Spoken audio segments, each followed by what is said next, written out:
Welcome to Sacred Magic. Violet is on a quest to bring sacredness back into our everyday experiences. Anyone can have an extraordinary life when they are able to tap into their sacred magic within. Violet and her guests will be sharing their divine passions, inspirations, and stories of connecting with their sacred magic. We are so happy you have joined us today. Let's get started with your host, the magical creator of Discover Your Spiritual Gifts, Vialet Rayne.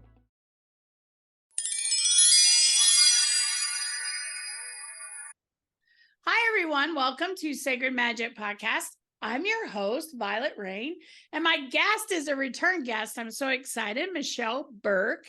She's an award-winning author, sought-after leadership and burnout coach, facilitator, founder, and CEO of Energy Catalyst Group, a consulting and training company for well-being. And if anybody can use that right now, it is me. Over her 20-year career, she's gained a deep appreciation and perspective working with people and cultures from all walks of life. She has trained thousands of participants to make positive change, bridging communication gaps, getting in the way of a thriving workplace and a joy-filled life. Her mindfulness coaching helps women to be empowered, take time out to lower stress. Garnering rave reviews, clients include Stanford University, Microsoft, Sony, PlayStation, Snap Incorporated. She's been featured in Business Week magazine, Los Angeles Times, San Francisco Chronicle, and the Wall Street Journal. She's passionate about empowering women to see their value, take purposeful action, and to pause for self-care. She's the co-author of award-winning self-care book, 15-Minute Pause, a radical reboot for busy people. And that's what we're going to talk about today is her book. So I'm so excited to have her on the show with her book, 15-Minute Pause. So welcome, Michelle. Thank you. Thank you for having me again. I really appreciate it. I'm happy to be back. I love having return guests, and this one is going to air like November and December in that time frame, and by then I will have had Discover Your Spiritual Gifts, moved to a new location, have downsized, and would have liquidated the store, and I'm in the middle of it right now. So we were talking before I hit record about pausing, and I'm like, I don't have time to pause right now. I got a deadline I'm pushing. She's like, that's when you really need it. So talk to us about 15-minute pause for those busy professionals or even individuals that may not be taking out the time during the day to pause. Well, I'm glad you actually talked about your own experience right now of feeling like you can't pause because you have so many things to do. And I think everybody in our audience probably can relate to you right now. They've got their long, never-ending to-do list of whatever's going on in their life. And we just simply forget, in many cases, to take a time out, to take a breather, to take a real pause. And I learned this the hard way in my own life. And that what I learned after going through my own journey and along with my co-author, Lalamini, we realized pausing is actually the thing that helps us get the things done on our to-do list. That's why it's a conundrum for most of us, because mentally we're thinking, well, wait, if I stop and I pause, then I'm not doing all the things on my list. And so our brain wants us to go, okay, no, you just got to keep going, which is what I did. And then I got myself into a situation where I physically couldn't go anymore. And I stressed myself out to the point where I had to have a physical rest. And really, I found that time was really for me to take a real pause and do some self-reflection on my life and the way I was living it. And I was one of those who's on a plane, on a train, on a bus, on a this, on a that, going from here to there and everywhere and doing all my work and checking off all the to-dos that I had. And I got burnt out. And that was a real reckoning for me. And well, I think people don't realize is there's been scientific studies about different things. Number one, multitasking doesn't really work. You can't work on 10 things at a time and be really effective. They've tested that and proven that running all these tasks, you can't do that effectively in 100% of the time. It has been proven scientifically. They've done the research, and we all say, well, I can multitask. I can have, downstairs in my office, I have 3 monitors, and people come in and go, oh my God. And I said, if I could have 5, I'd like to have 5 because then I could bounce. But the truth is, we can't multitask effectively. Something gets dropped. The other study that's been done is people that work 10, 11, 12 hours a day are not as productive and effective as someone that works 8 hours that's refreshed, ready to go, and absolutely ready, because you slow down as you get tired and you're not as clear, mental clarity, and you don't have all the functionality. But we've been taught in this world to do more with less, that we need to work longer hours, that we need to keep going, that we need to multitask, that we need to be 10 people. Right. Exactly. And, I liken it. I mean, you're exactly right. And the interesting thing about it is, when our gas tank starts to get empty, we start to watch it go down. We all go to the gas station and refill. Like if we know what's going to happen, if we don't, we know that 100%, if we keep driving and the gas tank goes to empty, the car will stop. And that's exactly what happens to our bodies. And that's what happens to our minds. We just shut down. And so what you were talking about in terms of functionality is exactly correct. Like, we can't keep going without it having repercussions somewhere along the way. Now, maybe your stop, quote unquote, won't happen for another, few weeks or a few days or a few hours, but each of us has a stopping point. And I, after going through my own, I recognize now, and Lalamini and I did this as a challenge for each other. So to see how it would work is to challenge ourselves to take a 15-minute pause every single day and do something that allowed our brain to rest. And that doesn't mean taking a nap, although you could. It simply just means stop whatever it is that you're doing and whatever you're focused on and shift it to something that's more fun, relaxing, creative, taking a walk in nature. If you're at an office, go walk outside. That immediately helps lower the cortisol, which is the stress hormone. So when we're in that mode of doing and thinking we have to keep going, we're just increasing the cortisol in our brain. And that is just increasing our stress levels. So the pausing actually lowers that and helps us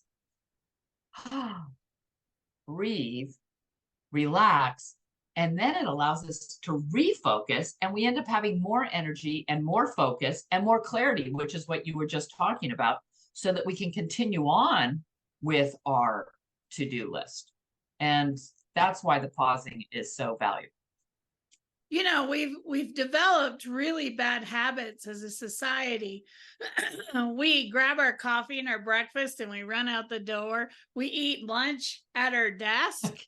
Yep. We eat dinner in front of the TV or while we're working, right? It is bad habits because, when you're doing 15 things and eating, you're not tasting the food. You're not understanding. You probably overeat because you're not paying attention. You're not getting the flavors. Mindful pause can be turning everything off and sitting and eating dinner and really enjoying the flavors and enjoying the food and letting it digest and process. It is just that simple. It's about, mindful pauses. I love mindfulness is sitting and drinking your tea or coffee in the morning and watching the sun come up, or being outside in nature and just, Yes. relaxing before you start that day where you're going to run.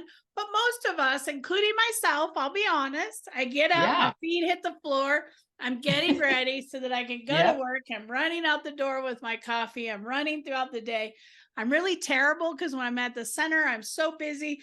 The staff has to remind me to eat. So what am I going to do in the new space? I'm not going to have staff there going, Vialet, have you eaten today? Well, no, it's 3:00. I have not You eaten need to set today. an alarm. You would think if you looked at me, I eat all the time. And honestly, I do the opposite, which is worse.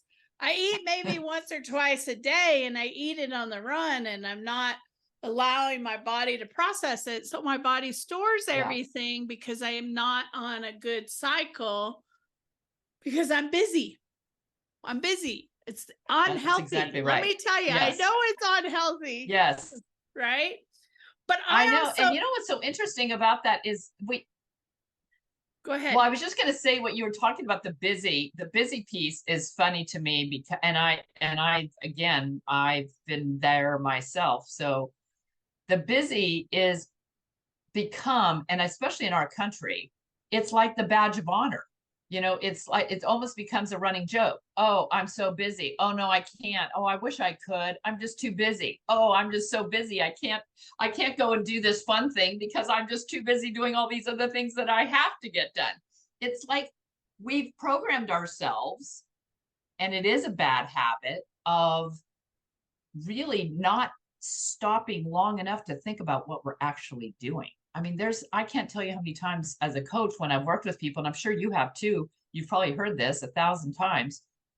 Have you actually looked at your to-do list to see whether or not you actually have to do everything that's on it? I can't tell you how many times I'm like, I really don't need to do that. I don't need to do it today. I could cross that off. I could do that another day. It's not going to change my life if I don't get this done today. And I think that's one of the reasons why we get so caught up, and what you were saying earlier, like being on adrenaline, because that is part of it, right? Like sometimes you can't get all those things done unless you're kicking it into high high gear, right? Like that's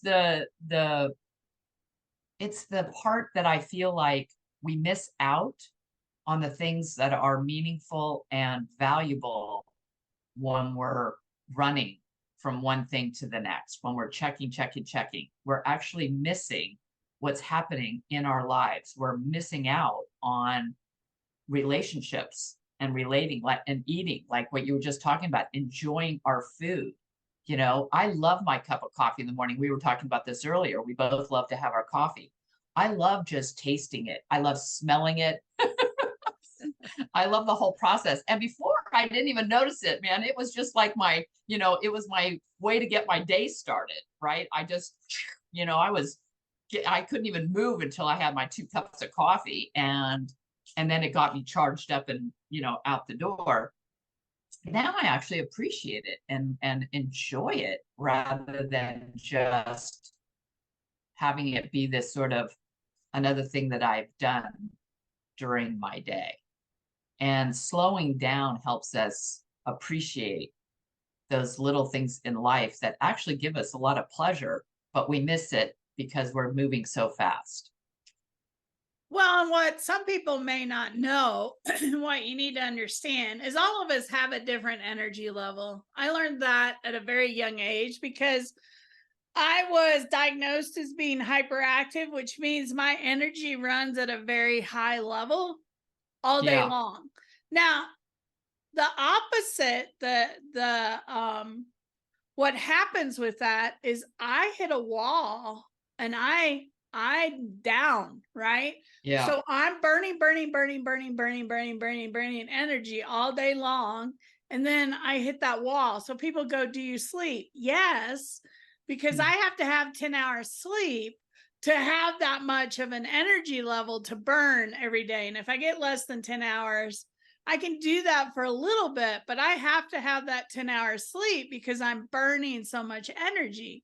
Now, the other thing you have to realize is you only have so much energy a day. your energy level may be different than my energy level. But you have to understand how much of that you have today. You can't buy more. You can't bargain for more. You can't borrow more. There's only so much. Then even past that, life force energy that you're given in this lifetime, you only have so much. And that impacts your physical health. So when you drain all of that, you can't replace it. It's not replaceable. So people that have burnout have reached that level of warning, warning, warning, warning. You're burning up too much life force energy and your daily energy. Your physical body is going to pay for it. Now, as a spiritual leader, I bargain with my team. That's my divine team, because I know that if I keep pushing, and I don't bargain with them, they're going to make me sick and I'm going to be in the bed for 3 weeks. So this is what I've learned to do in the last 5 years. I bargain with them. Just give me enough energy to get through this point, and I will take time to rest and recharge. I make those promises. I have to keep them, because if I don't, they won't support me. So it's like, okay, give me enough energy. Push through this point, because I'm at this time where I have a limited time to get something done. Give me the resources. And then I promise I will take some time to kind of rest. I'll sleep in. I'll do my self-care. I'll take lots of baths. I'll do my self-nurture. And then I'll refill my tank. But that's not my life force energy. I'm still burning it. I can't get that back. Right? So give me the strength to get through that. Now, I'm not telling you to negotiate, but what I can tell you is if you keep pushing your tanks, you will get sick. You get physically ill. Your immunity drops. You're susceptible to everything that's out there. And I also do lots of exercises where I'm running light all the time, because I'm trying to keep my body in a good place, which makes a big difference. But you got to understand, and I'm laughing today because I'm in like the worst time crunch. It's one of those places where, okay, there's a deadline here. There's no moving past that. I have to meet this right now, and I got to get this done without an excuse. But I also know that I'm burning energy at both ends right now. So I'm taking a salt bath every night. I'm trying to do some self-nurture, pausing every day so that it helps me get through. It's the few items that I'm making time for, because I know I have to. If I don't, it's going to impact me physically, mentally, and emotionally. So you just have to understand where your levels are and what type of energy you have, and when you're going to hit that wall, when you're burning at both ends, what do you need to do to keep going? All those are really important. Yes. So talk about some of your techniques in your book, Michelle, because I know you have some great techniques in there. Well, I'm glad you asked that. Yes, we have a lot of them. And what's great is it's broken out into these different life areas that we all have. And the mental, emotional, and physical that you were just talking about, it's interesting because if we take 15 minutes is not that much time, yet again, our brain will wreak havoc with us. And the reason why, it's what I call the meddler. And the meddler is sabotaging. The meddler is the one that says, oh, just keep going. You can do it. Go for it. Yeah, sure. Doesn't matter. You don't need to take a time out. No, you don't. Right. And the other side of our brain is what I call the player. And the player is the one that has your best interest. It's the one and it's usually a quieter voice. It's the one we can't often hear. It's the one that says, hey, you deserve to have that time out. Yes, go ahead. Go take that walk. Oh, take that bubble bath. That sounds lovely. Go sit and have a cup of coffee outside and enjoy the beautiful, nature that's around you. That little voice is oftentimes a whisper. And so we have to get a little quiet in order to hear it.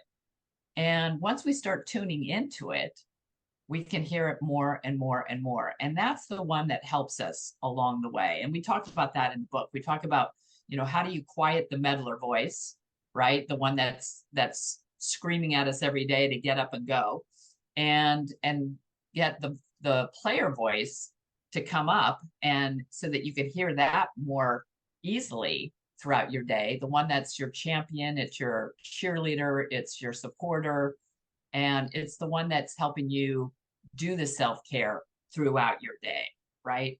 So we have a couple of chapters, one of on each of those, and that's just understanding our mindset, right? Like when you were talking about energy levels, another thing that we do in the book is actually have you do a little self-assessment of where your energy is going. And so being aware of it, right? Because that's part of the challenge, is we often aren't aware. We're not aware that our energy tank is empty, that we're almost there.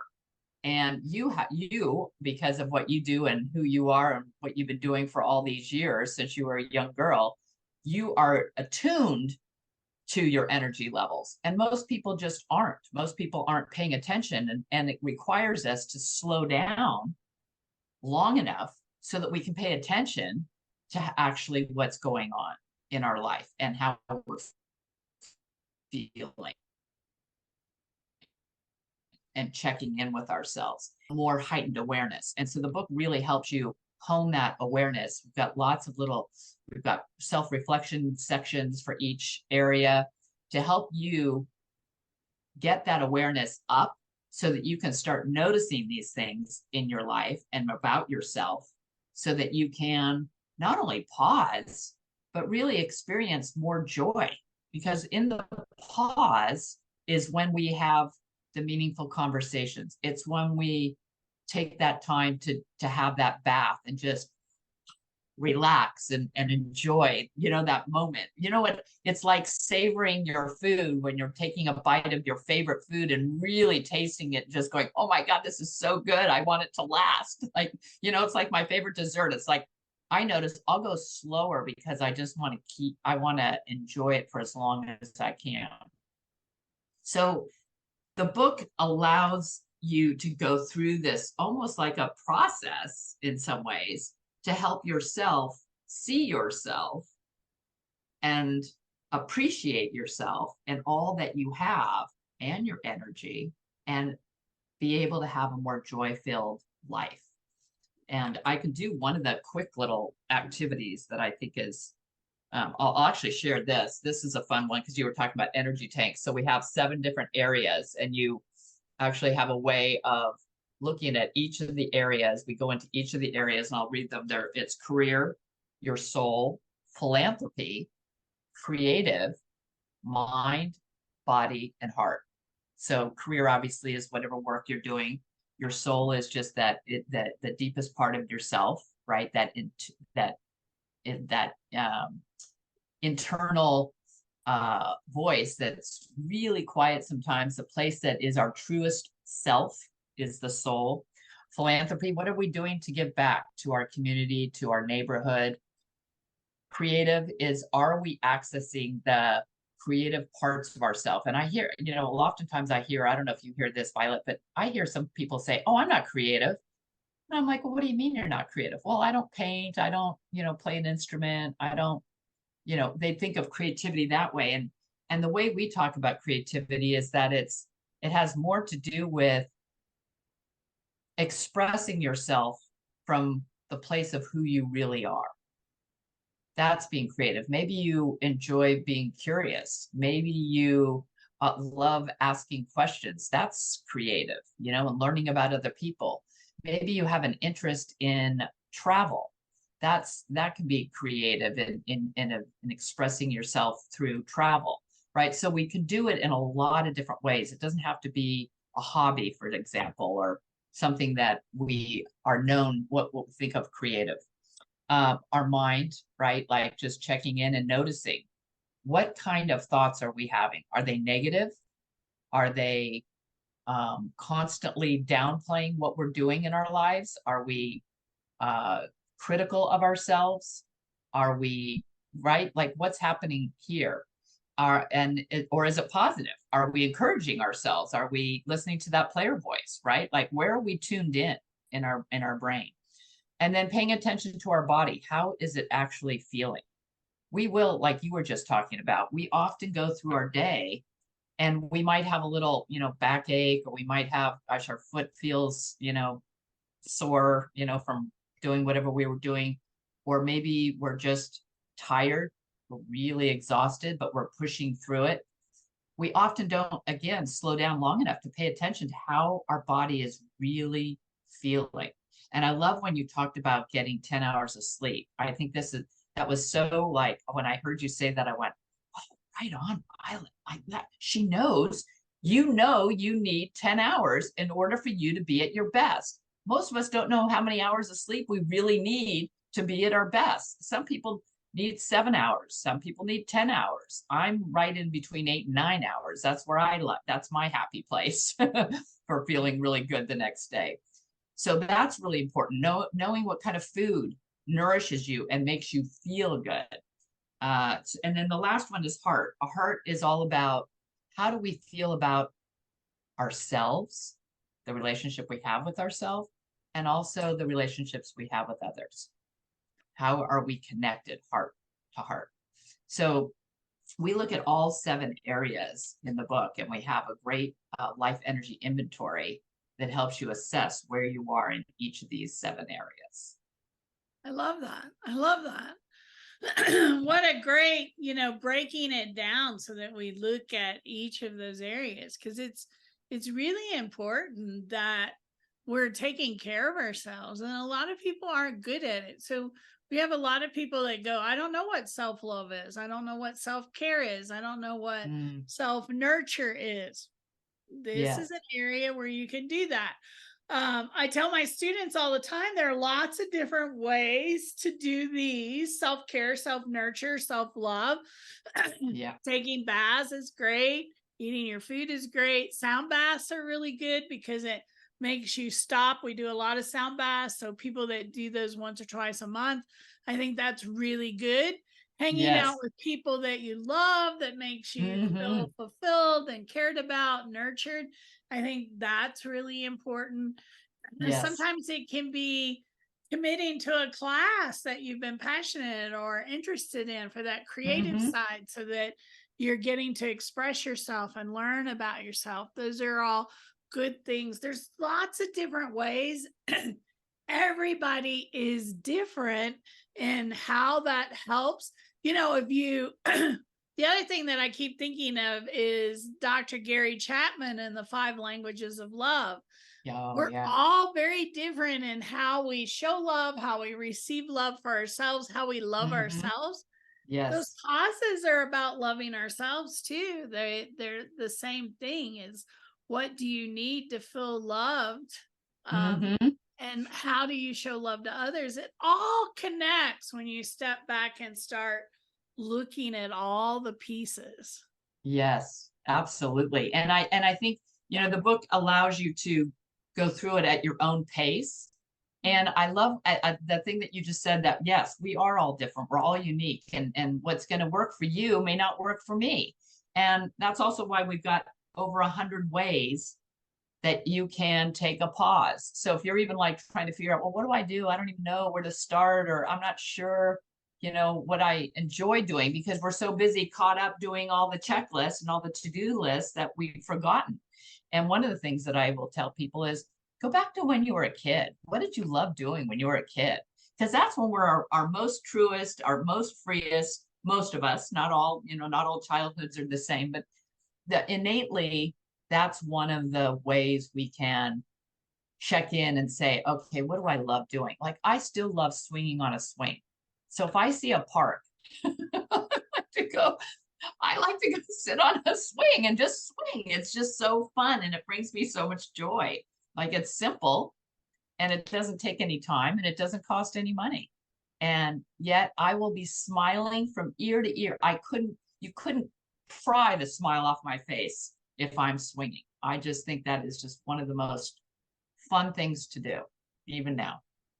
I love that. I love that. So lots of things to think about. If you're a busy professional, busy mom, busy wife, busy whatever, busy husband, whoever's listening, these are great ways to think about how are you taking pauses? How are you doing self-care for yourself that we all need? How are you loving yourself? It's a great book to pick up where you can work through the processes, find out a little bit more about yourself, really get some perspective on what's happening in your life and how you're doing that. So check out Michelle's book, The 15-Minute Pause. I think that is a great way to kind of get started. And so we will have Michelle's website where you can find out more about Michelle. What other things do you offer, Michelle? If somebody wanted to contact you or work with you, what do you do in that area?